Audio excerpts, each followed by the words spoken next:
আছে। প্রথম হলো মাদক। যে আমরা যত বড় হই না কিন্তু আমাদের পরিবারে একটা ছেলে একটা মেয়ে যদি মাদক সেবন করে ওই পরিবার শেষ।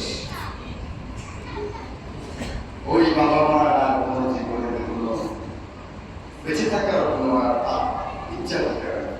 এই ব্যাপারে কিন্তু সরকার একা পারবে না। আপনারা সবাই মিলে মিলে এই স্কুলেই আমি একটা ভিডিও দেখেছি, একটা বাচ্চা 4, 5, 6 এ পড়ে, ওই বাচ্চার ব্যাগের মধ্যে মাদক ঢুকে গেছে, ও ক্যারি করে, হয়তো তার 100 টাকা। এটা আপনাদের সন্তান, কেউ ক্যারি করে, কেউ সেবন করে, কেউ বিক্রি করে। এখন যদি আপনারা সিরিয়াস না হন, আমি তো সিরিয়াস আছি, আমার সাহেব আছে সিরিয়াস, ইউরোপ সাহেব সিরিয়াস, সরকার সিরিয়াস। এখন তো ভয় নেই যে আপনি বললে আপনাকে উল্টাই কেউ ধরে বলবে। অতএব এ ব্যাপারে আপনার সহযোগিতা করতে হবে সবাই।